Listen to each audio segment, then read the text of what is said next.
Hello. So if anyone's been following the recent LEGO Star Wars reveals, you'll know that there has been a new ARC-170 announced. We've seen pictures of it. The LEGO LAN have already got access to the set, and a lot of them are praising it, and a lot of them are making some fair points, and a lot of people who've seen it are making some pretty fair points about the fact that the set is a bit too small and isn't really proportioned well. I think I can agree with quite a lot of that. I like the ARC-170 sets, like the previous ones. I'm admittedly not a big fan of the design of the ship as a whole. I think it's quite a bit weirdly rounded, and I think some of the shapes on it are a bit strange. But I've got a lot of like respect and kind of like care for the design, so I can see why a lot of people are disappointed. And I recently followed a time lapse on one of the YouTube channels. And it took a while, but I recreated the set on Bricklink Studio. So you can see it here. You can see that now we have it seen on a sort of in a 3D sort of digital space. You can sort of see that a lot of the problems that people had with it are pretty fair. Like, I do think these engines are quite small. Using the iScape pieces for, you know, the bit between the intakes just really goes to show just how small they are. Like, this is the same piece that you use for the engine intakes on the Jedi Jedi Bob Starfighter. Like, that's kind of wild, and I do just think that there's something very wrong with the proportions here. Regarding the price, I see this a lot, and I see a lot of people talking about it. This has around the same amount of pieces as the previous one. It's just a lot more compact. So I assume it's a lot stronger. There's going to be a lot less bending and sort of like parts being weighed down and stuff like that. Yes, the price is quite high. I would argue that it is a bit too expensive, but also if we're looking at inflation and various other factors, you can sort of see why it's this, and I assume that making it a bit smaller will kind of help. It's a bit easier for kids to play with, and there are various things about the old sets which I do just think would just make them very awkward to play with and stuff like that. So remember, LEGO is never always aiming for like absolute accuracy. They're mainly aiming for play, but yeah, with UCS sets, we're going to have a bit more of a focus on that. So I think for a play scale set, I think it's quite nice that they're going for a scale like this, but I do think the proportions are the problem. I think the size is fine, but I do think there are a few real issues. So instead of just leaving it at this and just being like, here's my review of the new ARC-170, I've actually modded it. So here are my modifications, and I really hope you like these because I'm posting these quite early, and there will be a tutorial coming when the set officially launches, because I feel like there's not much point doing a tutorial right now because the set doesn't exist. But I would be very happy to give you guys some advice and show you how I've gone about it in this video. So yeah, the main thing I wanted to do is first I extended these wings just by 2 studs. They're still strong, they're still kind of well reinforced, and I had to put another piece under here just to really make sure that everything's kept together.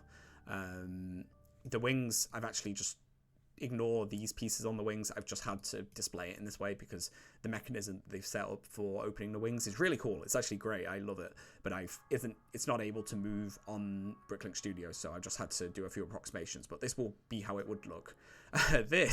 I actually panicked a bit this morning because I woke up and I saw that someone else had done a version of the ARC-170, like a modded version quite similar to this, with the exact same type of engines. So I got very worried. I was like, oh no, this might be another situation like the ATTE that came out recently. Well, not recently, a few years back, where I made some mods for it. And literally the day after I posted some modifications, Solid Brick Studios and all the major YouTubers all made a mod. So I'm like, okay, I'm just going to post these as early as possible, show people what I've got, and then I'll refine them over the period of time that's going to be between now and the 1st of January when it releases, and then hopefully make a tutorial video with the mods. Anyway, sorry, I'm going really off topic. I'm very sorry for constantly losing track of what I'm talking about, but yeah, the guns have been fixed. I like this look a lot better. This was on the original sets. You know what I'm like with spring-loaded shooters. I've always been like that. I'm sorry that I don't like them, but it's just how they are. I make sets for display mostly, but I also like the scaling and stuff, so yeah. I've also done something that's a bit controversial where I've just kept the dome of the R2 unit, or the astromech I should say. I don't really like the open space that it leaves on the others, and plenty of Republic ships actually did have just the R2 unit had to be just its dome had to be like placed onto that. I don't know if that's the case for the ARC-170, but I feel like the scale is a better way to do it. The back engines as well. I really don't like the back engines on the set, and I feel like that's like something that I'm surprised not that many people have talked about. Like, this is incredibly inaccurate. If you look at like all the reference images, they've just made this up. They've just completely made this up. It's stupid. Sorry, no offense to the designers. I think these people are really talented and I love all the stuff they do, but I do think sometimes they just kind of make up designs.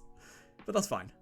And yeah, I've changed the guns a little bit. You know, the back guns, they're a lot longer, a bit more thing to them. I tried to keep the little green parts in, turn them into tiles, make them look a little bit nicer and a bit flatter.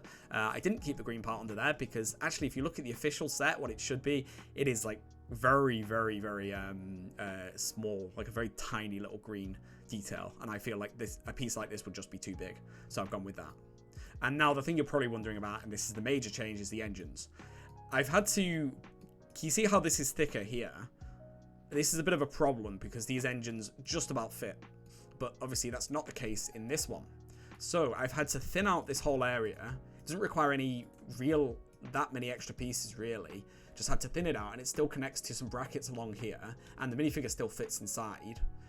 So I had to thin all this area out. I had to actually move a few other pieces here. And then I started making this assembly that goes around the engines. Let me just... I should use the hide tool instead, actually. Where's the hide tool? There it is. There it is.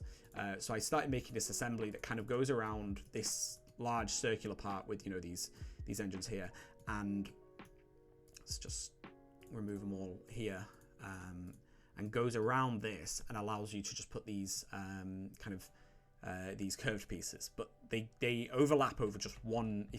When we go back to them, you can see they overlap a little bit, and this still works. Oops, I'll just show all hidden bricks. But yeah, I just used a little piece here that just kind of goes on there, goes through the whole thing and just overlaps. And I feel like this adds a better transition between the thinner part and the thicker part, and the wings are right up close to it as well. So that is... I could also make it even further, but then I feel like that requires a little bit too much. So I think I'm pretty happy with this as it is. I think it's quite accurate to the set. Not the set, sorry, the official build. Yeah, not the official build, sorry. The official vehicle in canon and stuff like that. And I didn't want to go too far with like reorganizing the whole thing, because ultimately this is a modification video. This is an entirely new mock. So yeah, I'll show all this in a lot more detail when I do the tutorial, but I just wanted to show here just to kind of just say, look, I came up with this idea myself. Like, if anyone else does this, that's fine. They didn't copy me or anything, but it seems like a lot of us are coming to the same conclusion, that the engines are way too small and need to be made bigger. And I feel like this is just the best depiction of them if you look at it compared to how the vehicle should look. Yeah. And just another thing, I actually used this piece instead of just the long flat thing, because I think on the original it just looks a bit blunt. The end just kind of looks blunt. It's kind of a bit weird. There is another rounded piece that I could have used, but I think the tiled effect is better, and I just kind of played around a little bit with these pieces just to make it look a bit nicer. But to be honest, it's up to you. If you think it looks better like this, then yeah, go with it. I just think it kind of looks a little bit more smoother like this, and a bit more narrow and angled. Yeah. So yeah, that's really all I can show with this for the moment. Yes, I will do. I do keep returning to it, but I will do a tutorial when the set officially releases. But I also don't really know about like whether I should be providing tutorials for a set that doesn't even technically exist on store shelves yet. So this is just a sign of a few things that I want to change, and I hope that when the set does release, a few people will be able to apply these changes. I might even buy the set myself, to be honest, but as I said, not an amazingly big ARC-170 fan. The set is great in terms of like the, generally what's been set up, but I just think a little bit more needs to be done. So yeah. Okay, oh well, thank you very much for watching this video. It was a bit rambly. I'm trying to do more videos where I just talk and maybe don't edit them as much. Yeah, hope you enjoyed. Have a great day, and stay tuned for more videos. I know I say this at the end of every video, but I want to upload a bit more often. Don't know if that's going to happen, but please just keep watching. Thank you very much for all your support. I really appreciate it all.